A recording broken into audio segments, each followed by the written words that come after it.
Warning, this episode contains adult language, mature situations, obsessive kusoge hunters, hyperactive NPCs, shy classmates, video game cliches, and weird bird masks. Remember to like, share, and subscribe. Listener and viewer discretion is advised.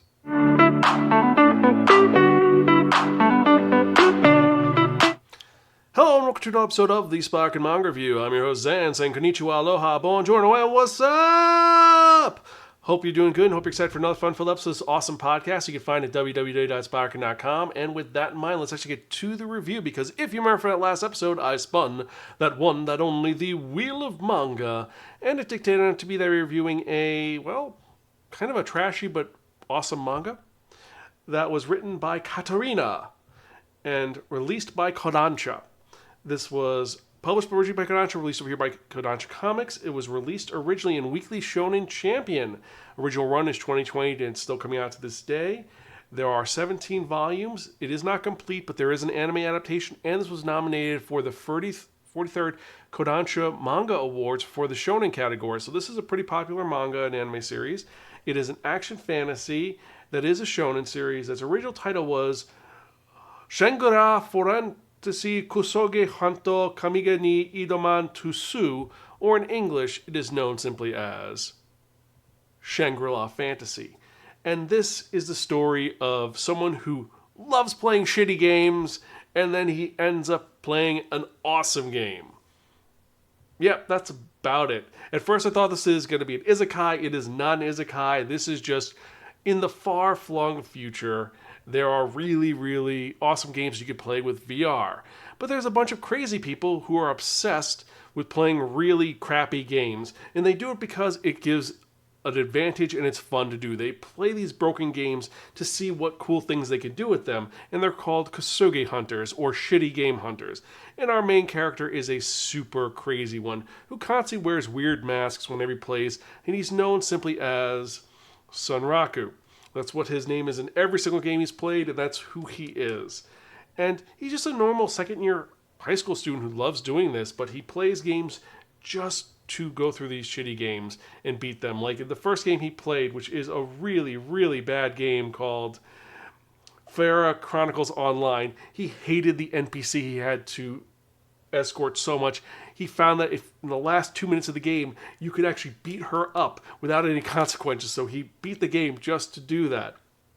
And that's what this game, and that's his deal. That is what our main character Rokuro Hizutome is obsessed with. He wants to play these crappy games, and after doing this, he's kind of burnt out on this because he's played all the crappy games possible. He actually has a following on the internet community for being the top crappy game hunter. And one day he goes to his favorite shop, Rock and Roll, and talks to his favorite shop clerk, and she says, why don't you try playing a good game, something different, like the best game out there right now, something that's going to excite you.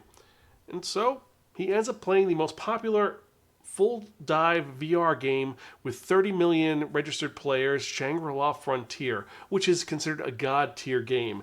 And he's going to try this and see how it goes. And he's going to use his techniques that he has learned through playing all these shitty games to be the best that he could be. And first off, what does he do? Well, he finds out that you get more money if you don't wear armor. So he sells all his armor except for his underwear and a mask. And he ends up getting some really awesome weapons. That's what he does. And then he specs out, so he's going to play a twin blade mercenary and kick some butt. That's what he wants to do.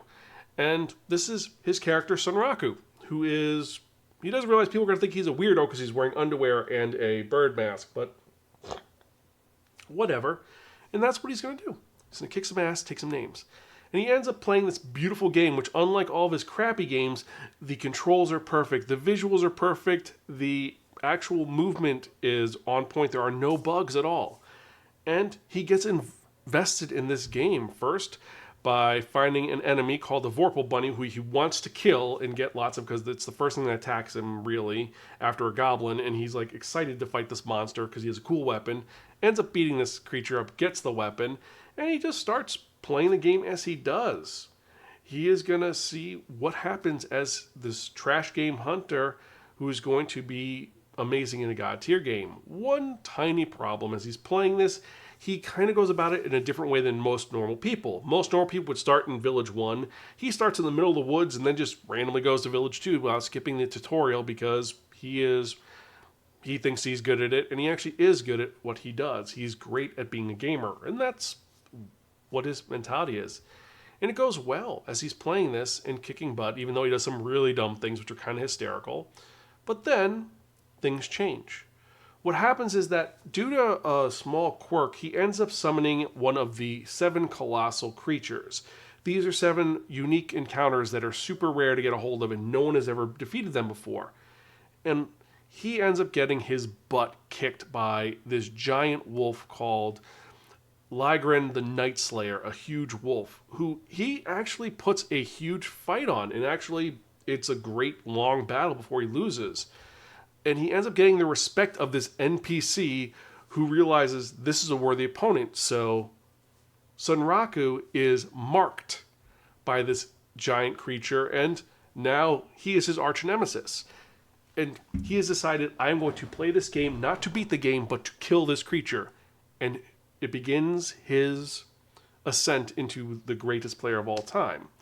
Also, one more thing. Because of this fight with this wolf, unfortunately, he has been penalized with a curse that gives him all these really cool buffs, which means lower creatures are afraid of him, so he can't grind. He's unable to wear armor where he's been bitten, which is on his arms and torso and legs, so he's essentially just wearing the bird mask again. And yeah, he is SOL, but he's going to do this because he says, this is some kosuge game bullshit, but I'm going to kick some ass and I'm going to beat this guy, and that's what he wants to do. However, one other thing happened. Because he slaughtered so many of the Vorpal bunnies, he ends up meeting an NPC who's a Vorpal bunny who talks unlike anyone other ones, and he gets a super secret side mission. He's finding the other parts of the game as well. I'm not going to spoil any more, but this gets very interesting very fast and very quick very fast. And this is the game that we are talking about. This is Frontier of Shangri-La, Shangri-La Frontier. And that's what this manga is about. It's literally just about a guy who's trying to game the system while fighting an enemy, while doing all these insane things. You have a couple of other sub-characters as well. You have his friends who are fellow kosuge hunters who play the games very differently. You also have a classmate who is madly in love with him, but she's never been able to talk to him, so she ends up playing games, and she's like one of the number 1 ranked players in this game, like super, no one fucks with this character, and whenever she's around Sunraku, she acts like a little girl. It's like, oh, I'm so shy, can I be your friend? It's like, you're a person who everyone is afraid of because you are the action battle master, but then you're like this little shy person around. It's kind of funny. Where is this going to go? What's going to happen? Well, I'm not going to spoil any of it because this is one of those mangas you have to read for yourself. Now, that was the plot. The plot is A tier. How's the art? The art is pretty engaging. The fact that we have Sunraku wearing a bird mask and underwear for most of this is kind of weird. And the designs of a lot of the NPCs, they're actually very different. I like the different design for the goblins.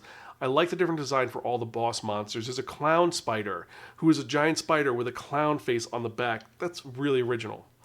The usage of the game words and explaining some of the elements that are going on that are game-based gets a little annoying at times in the plot itself. But that's not design problems. That is plot problems. And the designs are well done. The characters, well, honestly, Sunraku, he is someone who is amazing and he's going to get better, even when he gets nerfed completely, where it's like, you cannot get an experience for this, you can't do this. He is going to keep winning. And that is kind of cool, and the battles are really cool, but for progression purposes, yeah, he's been nerfed so he can't do certain things and can't buff, and he's going to die instantly, but we know he's going to win. There's no real risk to this story. Nothing is going to really happen to Sunraku or any of the other characters. And because of that, it feels like it's missing something. And I understand that this won the Kodansha Manga Award for Shonen because it is a great shonen power creep series, but this isn't like Goku where Goku's going to fail and then kick butt. He's going to win. Yes, he gets beaten up by Lekaran, but besides that, doesn't really. There's a moment when he is surrounded by a bunch of PKers, player killers, and because of circumstances, he gets out of it, and you're like, okay, but you knew that was going to happen. there's no tension. Wait, no, this is, if you want a power fantasy, this is really good. If you want to read something just to turn your brain off, this is great for that. But if you want something a little more substantial, I personally was not super... I like the story, don't get me wrong. I have 11 volumes of this as an e-document. I have all of this. In my humble bundle, I got all of this because I like the series. But overall, it's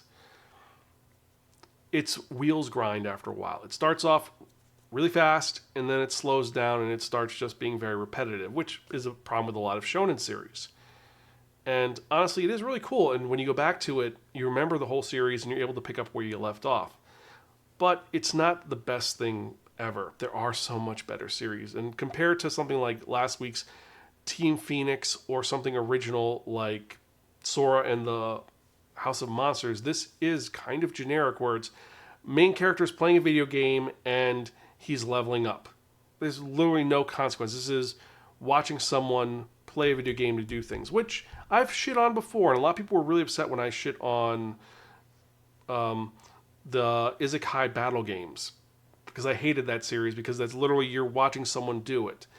I like the narrative in this, though. There is a good narrative in this, and while I would like to see more of the real world, I get it that this is like that. Like, Bofree does the same thing, but Bofree does a twist on it where she's obsessed with her, she's doing just all endurance, nothing else.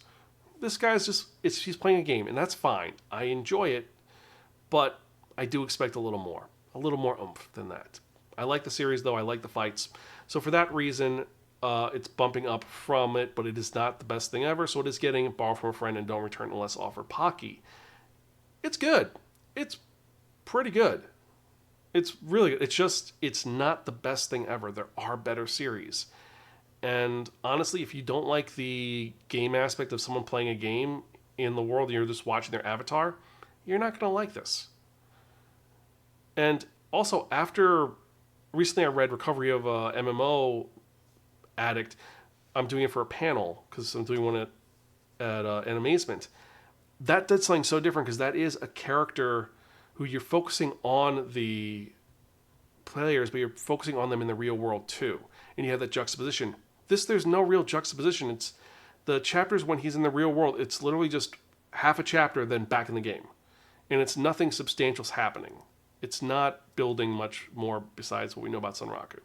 Kind of a failure in my opinion. But you can disagree with me if you want. You can email me personally at Zan, that's Zan, X-A-N, @Spiraken.com, or tweet me at Spiraken. Let me know your thoughts on if you think that this is amazing and why you think it's amazing, or comment on why you think it's poorly done. Let me know. And one other thing before I forget, let's actually get to the other part that you enjoy, which is the questions of the week. And for this week, question is very simple. What do you think about trash games? Do you like them? Do you hate them? Do you think they're horrible? Is there a horrible game that you really like? Let me know. Email me at zanspiraken.com. And with that in mind, let's actually get to the manga releases for the week. And we've got some exceptional ones, especially the first one, which I picked up the minute I saw this was available. And we're talking about 365 Days to the Wedding, Volume 3. We are on our way to see if these two are going to get married or if they're going to be sent to Siberia. And that was released this week. Also this week that was released was Black Clover Volume 35, Blue Box Volume 10, Candy and Cigarettes Volume 8, Chainsaw Man 15's finally been released. It was pushed a week back. The Elusive Samurai Volume 11, Free Life Fantasy Online Immortal Princess Volume 7, Hellsing 2nd Edition Volume 7, Hitomi is Shy with Strangers Volume 8, I Can't Refuse S Volume 3, I'm in Love with the Villainess Volume 6, In the Name of the Mermaid Princess Volume 2, Like a Butterfly Volume 6, Monster Cats Volume 1, and this is made by the same creator of Yokai Cats, except instead of doing yokai, these are actual monsters. Everything from the Wolfman, vampires, all of that. So this one is going to be just as adorable as the last one. My Special One, Volume 6. My Status as an Assassin obviously exceeds the Heroes, Volume 5. Peter Grill and the Philosopher's Time, Volume 12. The Mandalorian, the Manga, Volume 2. This is a retelling of Star Wars The Mandalorian. It's not a sidequel. Then we have Star Wars Visions, the manga anthology, which is just one of 2 anthologies where it's going over some of the best stories from Visions, and that is not including The Duel. The Duel has its own literature adaptation called Ronin, which is really awesome, but this is focusing on 3 of the other stories, including the twins, the one with the lightsaber maker, and the last one is the one with the bunny girl. So these are the ones that are in this manga volume. Next we had Stars of Chaos, Xiaopo Lang, the novel volume 3. There's No Freaking Way I'll Be Your Lover Unless, light novel volume 4. True Love Fades Away When the Contract Ends, volume 1. He Who Didn't Believe in Fate Says, volume 4. The White Mage Doesn't Want to Raise the Hero's Level, volume 2. Wolf Girl and Black Prince, volume 7. Yona of the Dawn, volume 41. And then last and certainly not least, we have You and I Are Polar Opposites, volume 1. So these are the manga releases for the week. Which one is your favorite? Or which one did you like the least? Let me know. Email me at zanspiraken.com or tweet me at Spiraken. Let me know. For me personally, my top 5 for the week are going to be 365 Days to the Wedding, because I'm addicted to that stupid series. Chainsaw Man, volume 15. It's Chainsaw Man. We're getting more power. Monster Cats, I love manga about cats. Star Wars Visions, the manga anthology. I'm a Star Wars fan. And You and I Are Polar Opposites, volume 1. It is a manga that looks to be something different in the romance genre, but we're going to find out. But these are the manga releases for the week, so I hope you enjoyed it. And more importantly, let's get to the part that's my favorite part of this, and that is thanking all of you. Thank you for checking out this podcast and watching these YouTube videos. I appreciate each and every one of you, every email I get, every comment I get. It gives me more motivation to keep doing this podcast, and I love doing this. And next week is our 16th anniversary. That is 16 years of doing this podcast and talking about manga and all things that are nerdy. And I love doing this. I want to keep doing this as long as I can. And I've adapted and changed over time with a lot of stuff, but, I'm having a blast doing this. So I hope that all of you are doing well, and I hope that you're enjoying this episode. And if you enjoy what you hear, definitely remember to like, share, subscribe, and click on that bell for notification. And if you're listening on any other format, like, share, subscribe, comment. If you're watching on Apple Podcasts, leave a comment to let me know what I'm doing right. Give me a star rating of 5 or more. It's like putting a tip in the tip jar. And help me create more fun content for us to enjoy. And with that in mind, let's get to the part that you have all been waiting for, arguably the most popular part of this podcast. And what am I talking about? I'm talking about that one, that only, the We Love Manga!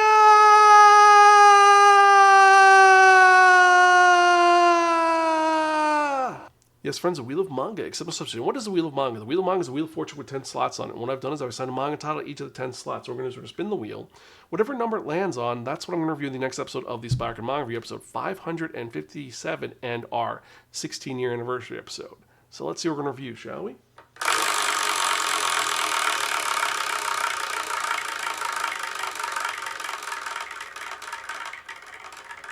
I'm really excited to see what we're going to review. Hopefully it's something really awesome. And it lands on 10 again. It's always landing on 10. I don't know why. 10, 5 are the ones which it always lands on. I really, at this point, should just keep spinning until it lands on something else. But we're not going to do that. We follow the rules. And the rules are whatever it lands on, that's what I review. So in the next episode, I'm going to be reviewing Snowball Earth, a weird post-apocalypse story. Is it going to be good? Is it going to be bad? Well, we're going to have to wait and find out. But as usual, I hope you enjoy this episode. I am your host, Zan. I am Gonzville. Catch you guys next time. And keep reading manga. See you later.